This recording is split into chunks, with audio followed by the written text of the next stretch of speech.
नमस्कार, स्वागत है आपका इस वीडियो में। मैं जगन्नाथ ठाकुर। आज हम छठी कक्षा के गणित विषय में एक्सरसाइज 3.7 का सेकंड पार्ट करने वाले हैं, जिसमें हम क्वेश्चन नंबर 6, 8, 10 और 11 को हल करेंगे। तो आइए देखते हैं। क्वेश्चन है, the traffic lights at 3 different road crossing change after every 48 seconds, 72 seconds and 108 seconds respectively. If they change simultaneously at 7 a.m., at what time will they change simultaneously again? 3 विभिन्न चौराहों की ट्रैफिक लाइट क्रमशः प्रत्येक 48 second, 72 second और 108 second बाद बदलती है। यदि वे एक साथ प्रातः 7 बजे बदले तो वे पुनः एक साथ कब बदलेगी? मतलब 3 ट्रैफिक लाइट का चेंज होने का अलग अलग टाइम है। 7 बजे अगर वो एक साथ चेंज होती है तो अगली बार वो कब चेंज होगी? तो इसके लिए हम क्या करेंगे, सबसे पहले जो ये टाइम दिया हुआ है हम ये देखेंगे कि ऐसे कितने समय बाद वो बदलने वाली है एक साथ। पहले हम टोटल टाइम कैलकुलेट करेंगे कि कितने टाइम बाद वो फिर से साथ में बदलेगी। तो सबसे पहले हम 48, 72 और 108 का एलसीएम फाइंड आउट करेंगे। एलसीएम फाइंड आउट करने का तरीका आप जानते हैं। अगर आप एलसीएम फाइंड आउट करने के लिए और वीडियो देखना चाहते हैं तो डिस्क्रिप्शन में दिए गए वीडियो पर लिंक करें। 48, 24 दूने 48, 36 दूने 72 और 54 दूने 108। आपने इसको 2 से डिवाइड किया, फिर 2 से डिवाइड किया, 12 दूने 24, 18 दूने 36, 27 दूने 54, फिर 6 दूने 12, 9 दूने 18, 27 2 से डिवाइड नहीं होता है तो ऐसा आपने 27 को यहाँ लाया। उसका फिर 2 से डिवाइड करेंगे, 3 दूने 6, 9 और 27। अब 2 से डिवाइड नहीं होगा, 3 से डिवाइड करेंगे तो 3 एकम 3, 3 3 9, 9 3 27। फिर 3 से तो यहाँ 1 है, यहाँ 3 एकम 3, 9 को अगर 3 से डिवाइड करेंगे तो 3। फिर हमारे पास एट लास्ट आता है 1 1 1। तो इसका जो एलसीएम होगा वो इन सब नंबर्स का प्रोडक्ट होगा। 2 कितनी बार है जी? 1 2 3 4 बार 2, उसके बाद 1 2 3 बार 3। अगर आप इनको मल्टीप्लाई करेंगे तो मल्टीप्लाई करके इनका टोटल जो प्रोडक्ट है दैट विल बी 432। तो इस एलसीएम से हमने ये समझा कि ये जो तीनों लाइट्स हैं ये कुल मिला के 432 सेकेंड के बाद आपस में फिर से रिपीट करेंगी एक साथ। जितने समय बाद लाइट्स एक साथ बदलेगी वो है 432 सेकेंड। अब 432 सेकेंड को अगर हम मिनट्स में बदलें तो देखिए 1 मिनट 60 सेकेंड। तो अगर हम मल्टीप्लाई करते हैं यहाँ पर इससे तो ये बनते हैं 7 मिनट। ठीक है ना जी, क्योंकि यहाँ पर हम एक्चुअली 60 से अगर हम डिवाइड करें तो ये आएगा 7 गुणा 60 जमा 12, तो ये बन गए 7 मिनट 12 सेकेंड। तो हम कह सकते हैं कि जो लाइट्स हैं they will change together after every 432 second. जो लाइट्स हैं सिग्नल्स की वो हर 432 सेकेंड बाद रिपीट करेगी और एक साथ बदलेगी, एक साथ वो बदलेगी। तो अब 432 सेकेंड के बाद बदलना है। तो प्रश्न ये है कि अगर 7 बजे बदली है तो फिर कितने टाइम बाद बदलेगी? तो देखिए 7 बजे बदल गई है तो अब बदलना है उन्होंने 7 बजकर 7 मिनट और 12 सेकेंड पर। अतः 7 बजे के बाद लाइट 7 बजकर 7 मिनट और 12 सेकेंड पर एक साथ बदलेगी।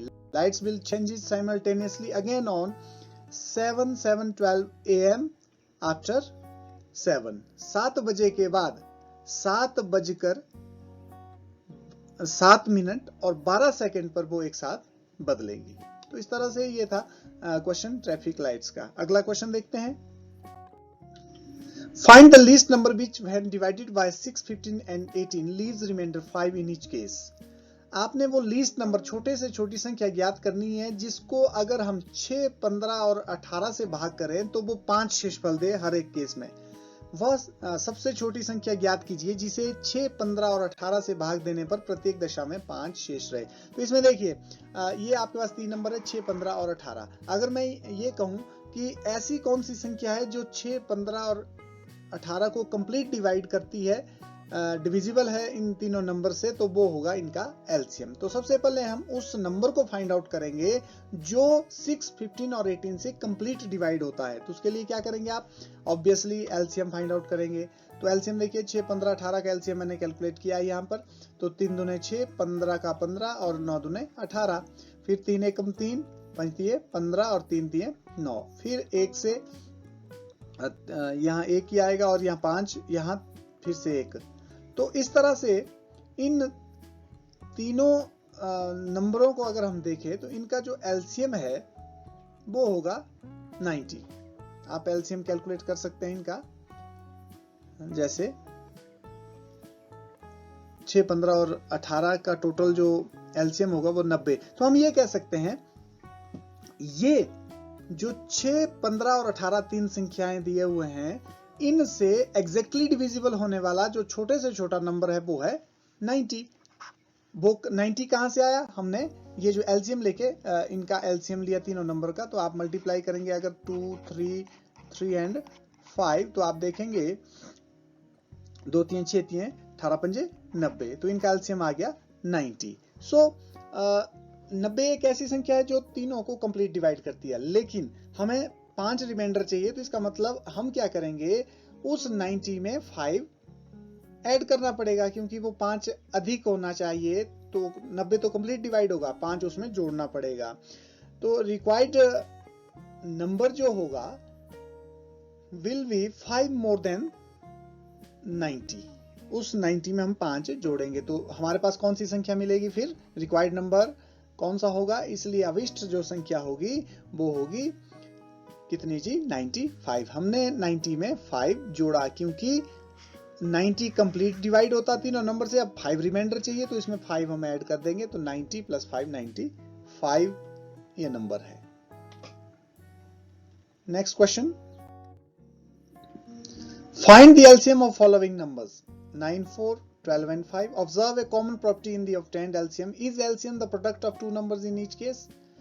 निम्नलिखित संख्याओं का लघुत्तम समापवर्ती आपने ज्ञात करना है। उसके बाद आपने एक गुण देखना है कि क्या लघुत्तम समावर्तक जो आया है वो दोनों संख्याओं का गुणनफल है। तो आइए 9 और 4 का एलसीएम फाइंड आउट करते हैं। ये 9 है और ये 4 है जी। अब अगर हम इनका एलसीएम फाइंड आउट करें तो ये 2 से डिवाइड होगी। तो यहाँ पर 9 का 9 आएगा, यहाँ पर 2 2 ज़ा 4, ठीक है जी। फिर 2 से डिवाइड करेंगे तो ये आएगा 9 और यहाँ 1। अब 3 से डिवाइड होगा, 3 3 9 और फिर 3 से डिवाइड करेंगे तो ये आया जी 1 and 1। तो इनका 9 और 4 का एलसीएम कितना आया जी, LCM is equal to 2 × 2 × 3 × 3, that is equal to 2 दूने 4, 3 12, 3 36। इसका एलसीएम आया 36। अब 12 और 5 का देखते हैं, 12 and 5। जो एलसीएम आपने देखना है वो कितना आएगा, यहाँ पर देखिए 2 से डिवाइड करेंगे हम तो ये 6 आएगा, यहाँ पर 5, फिर 2 से डिवाइड करेंगे, यहाँ पर 3, यहाँ पर 5, फिर से आप डिवाइड करेंगे तो यहाँ आएगा 1 और यहाँ पर 5 और उसके बाद लास्ट में 5 से डिवाइड करेंगे तो ये 1 and 1। तो अब आगे इसका एलसीएम देखिए, 2 × 2 × 3 × 5, 2 दूने 4, 4 3 12, 12 5 60। अब देखिए ऑब्जर्व कीजिएगा, इन दोनों से हमने एक चीज देखा कि यहाँ पर 9 है और 12 है और ये 3 के मल्टीपल है और साथ में यहाँ 4 है, यहाँ 5 है। ओके, तो इनका जो एलसीएम आया 36। आप देख सकते हैं 36 is also equal to 9 × 4 and यहाँ पर जो एलसीएम आया वो है 60। 60 इज आल्सो इक्वल टू 12 × 5, 12 और 5 का गुणा। मतलब उन दोनों संख्याओं को गुणा करके इन संख्याओं का एलसीएम उतना ही है जितना कि इन दोनों संख्याओं को गुणा करके आ रहा है। तो हम कह सकते हैं कि प्रत्येक स्थिति में जो दो स्थितियां हमारे पास दी हुई थी, इन स्थितियों में संख्याओं को जो संख्याओं का जो एलसीएम होगा, LCM of this number is equal to the product of this number. इन संख्याओं के गुणनफल के बराबर वो इनका एलसीएम होगा। अगला प्रश्न, find the LCM of following numbers in which one number is the factor of other. What do you observe in the result obtained? आपको ये दो नंबर दिए हैं और इनमें एक प्रॉपर्टी है, पहले बताया है कि ये एक नंबर जो है दूसरे का फैक्टर है। जैसे 5 जो है 20 का फैक्टर है, 6 18 का फैक्टर है। इससे आप क्या ऑब्जर्व करते हैं, आइए इनका भी एलसीएम कैलकुलेट करते हैं। सबसे पहले 5 एंड 20। अगर 5 और 20 का आप एलसीएम फाइंड आउट करेंगे तो ये आएगा, आप 2 से डिवाइड करेंगे 5 या 10 2 20। फर्दर आप फिर से दो से डिवाइड, तो ये आएगा 5 एंड 5। अब 5 से डिवाइड कीजिए, दिस इज 1 एंड 1, तो एलसीएम इज इक्वल टू कितना आएगा जी, 2 इंटू 2 इंटू 5, ये आया 2 दूनी 4, 4 पंजे 20। अब 6 और 18 का एलसीएम फाइंड आउट कीजिए। 6 और 18 का एलसीएम जब आप फाइंड आउट करेंगे, 2 से डिवाइड करेंगे, 3 2 6, 9 2 18, फिर 3 से 1 एंड 3, फिर 3 से डिवाइड करेंगे 1 एंड 1, तो एलसीएम कितना आया जी, 2 इंटू 3 इंटू 3, 2 3 6 3 18। अब आप देखेंगे ये जो एलसीएम आ रहा है ये किसके बराबर है, जो लार्जर नंबर है। यहाँ 18 है तो ये भी 18 के बराबर है। तो इसका मतलब हम ये निष्कर्ष निकाल सकते हैं, यदि दो नंबर ऐसे हो कि एक दूसरे का फैक्टर हो या एक दूसरे का मल्टीपल हो, तो उनका जो एलसीएम होता है दैट इज इक्वल टू, वो किसके बराबर होता है जी, यदि एक संख्या दूसरी संख्या का एक गुणनखंड है तो उन दोनों संख्याओं का लघुत्तम बड़ी संख्या के बराबर होता है जी। लार्जेस्ट जो नंबर है, जैसे 5 और 20 में 20 और 6 और 18 में 18, तो इनका एलसीएम इनके बड़ी संख्या के बराबर जो दी गई है उसके बराबर होता है। तो ये थे प्रश्नावली 3.7 के प्रश्न। आशा है आपको ये प्रश्न समझ आएगा और वीडियो पसंद आया होगा। वीडियो देखने के लिए सब्सक्राइब सिस्टी विजन। Thank you.